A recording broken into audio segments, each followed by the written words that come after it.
healthy. Okay, karon ang atong episode is coconut pandesal. Okay, mao ni siya ang akong successful na ko nga try. Ikaduha na bali ni siya. Okay.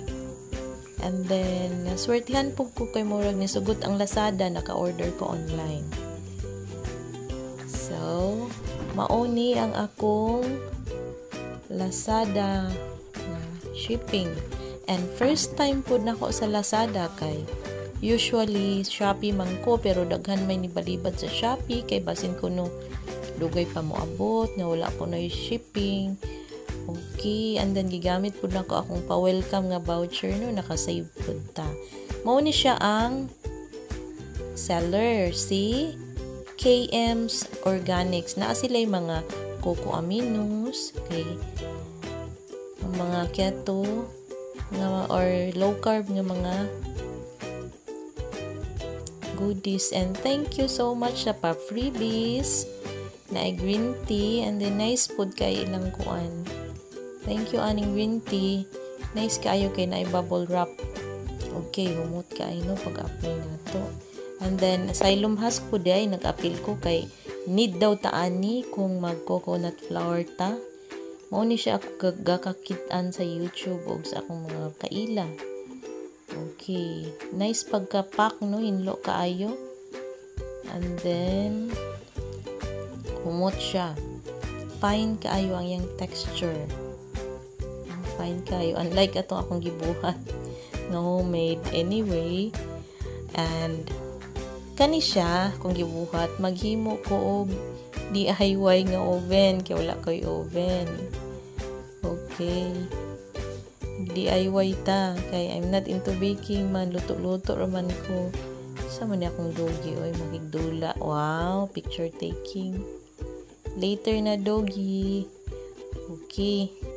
Wala man gud pug koy wire rack. So mao daw ni siya mag DIY daw kag oven, naadyo daw kay wire rack. So this is it. Ibutang lang nako siya diha kay para dili may direct ang lubot sa atong dough. Dili kay mapagod. Okay. So na to ang mixture. Okay, naara ang coconut flour no, fine kayo ang texture. And then naara nice kayo. Then half cup ko no sa coconut flour. Yung wala ko half cup diri kani 1/4 raman. So duha ani. Okay, half cup sa coconut flour.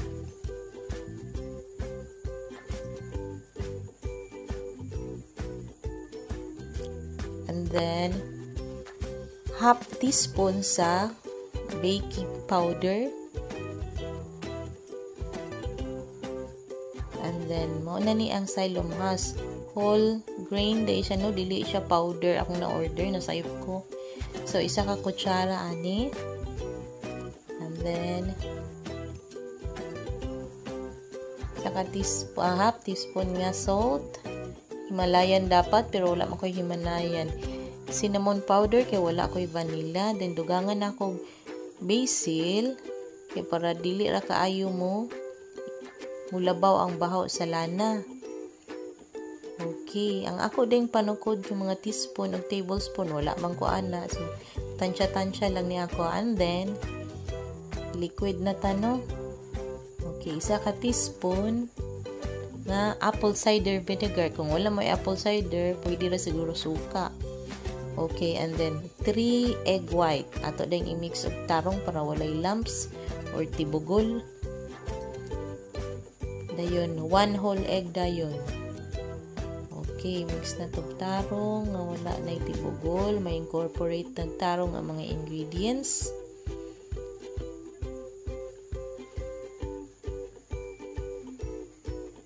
Og hapit na limtan ang okay. Isa po dai ka kutsara nga all-purpose cream. Ang uban dili gabutang ani no, pero napo ko nakitaan sa internet gabutang sila. And then half cup sa hot water. Yes, hapit na to nalimtan ang coconut oil. 1 tablespoon pwede ay nga coconut oil, pwede olive, pwede sesame, as long as low carb siya. Okay. So make sure ato siyang masahon, make sure limpyo atong kamot.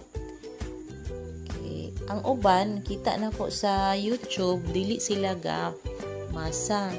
Pero sa na-observe na ko sa texture niya, murag buhaghag pa kay siya. So murag need na ko imasa kay para mura siya kanang elastic na ang iyang texture. And then ato dahil siyang i-rest og 5 minutes. So na-rest na siya, no? Ato na dahil pikas-pikason. Into 8 cuts. Okay, timan-an na to ang mixture. Half cup sa coconut flour, half teaspoon, dili tablespoon, half teaspoon sa baking powder, half teaspoon gihapon sa salt, isa ka teaspoon nga apple cider vinegar, and then vanilla, 3 egg whites and 1 whole egg, and then half cup sa hot water. Okay, na preheat na ang atong kaldero. Butang na dahil ako diretso. Wala ko'y baking sheet, so mura ni available na ko, pero cute siya. Okay, na tinagsan hinuon. And then egg wash dayon kay pangpa crispy ko na siya or pangpa brown daw ni sa ibabaw. Mao ni siya ang yolk ng sobra. And then as you can see, ni tubo siya, pero nasayop lang ko ba, mas tap yung tubo kay sige ko abri-abri, pabalaka manggod ko kay kasi mapagod ang ilalom ba niya, wala pa, dili pa kain ako familiar ang kaning kaldero, ang kainit, induction cooker pa jud okay siya, no? Pero medyo gahi ang lubot niya part kanina, pagod jud siya, pero humok man hinuon.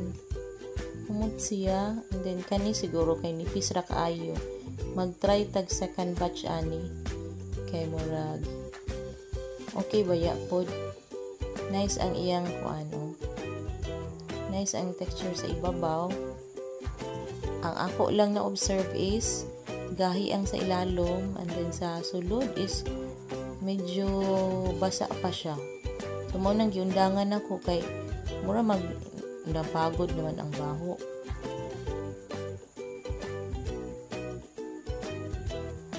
Pero okay ba ya? Ang iyang taste okay siya. Kulang lang jud og patubo. Okay, mag second try ko, no? Mao gihapon half cup sa coconut flour. Then karon duha na ka tablespoon ako gamit sa xylem husk. Half teaspoon sa baking powder. And then, nakita na ko, papanday ko Himalayan na bilin. 1 teaspoon sa Himalayan salt. 1 teaspoon sa apple cider vinegar. Dayon, cinnamon o basil. Karon giusab na ko siya, no? Gidagdagan na ko ang xylem husk of another 1 tablespoon. Dayon, ang save gyapon 3 egg white. Okay, wala na lumps, wala na tibugol. 1 whole egg. And then 1 tablespoon of coconut oil. And then karon giduha na pud nako ka kutsara ang all-purpose cream. Okay, and then half cup of hot water. Okay, after pagmasa, after pagmix na ko siya, mura na siya kuan na. Inani na yung texture, murag na feel na kung arang-arang ni siya nga batch. Okay, atong gimasa og ayo. Mas okay ni siya. Na feel na ko okay ang iyang texture sa dough. Then karon pod i-rest pod ni nako siya og 10 minutes. Ganina kay 5 minutes man to ganita, i-rest nako ni siya og 10 minutes.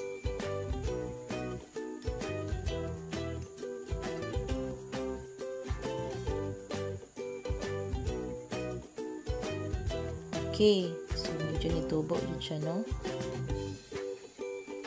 Murag, enough na siguro ang 10 minutes. And then, na-feel na ko, mura siya kuan. Okay, yung texture. Okay, so ikat na ko siya karon, ikat na siya, ikaupat lang kay gusto ko dako-dako nga kanang pandesal. So para dako ang size atong pandesal karon, kaupaton lang na ko siya cut. Okay. And then karon pod is baga pod nga kaldero akong gamiton kay siya baga siya og baga, and then mo gihapon atong wall rack, itong DIY and kani. Utangan ako siya tin. So out of ani ako siyang pabilangkad, no.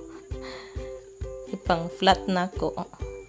Kay para dili mo diretso sa lubot ang kainit. Dili mapagod ang lubot. Okay, so i-preheat din ako siya o deep fry nga 180. Okay. For 5 minutes. And then butang din na to ang dough. Wala na po na ko siya abriha. So, ako siyang tubo kaayo, no? Sakto kay yang tubo. Basta di na to abri-abrihan. Then, 45 minutes na ko siya tak-ang 5 minutes rest ay siya abrihan. Brown gyapon yung lubot pero dili siya pagod. Okay, murag arang-arang ni siya. Nice. Pero ang akong nalimtan lang jud ani, wala na ako nabutangan og egg wash. Pagtak-ang. Okay. Mas arang-arang ni ang second batch.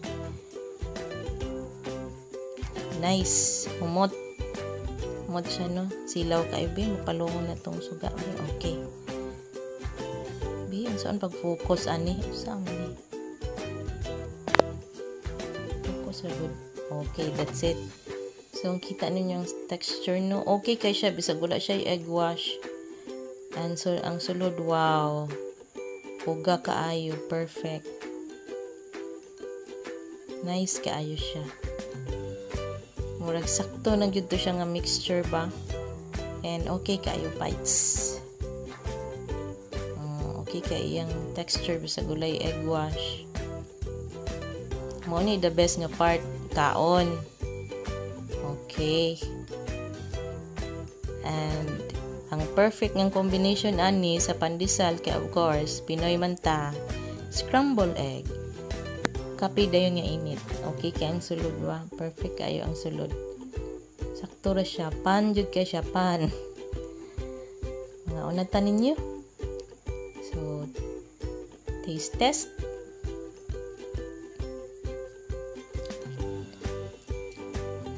Okay kay siya, no? Okay kayo. Kamatis, pipino.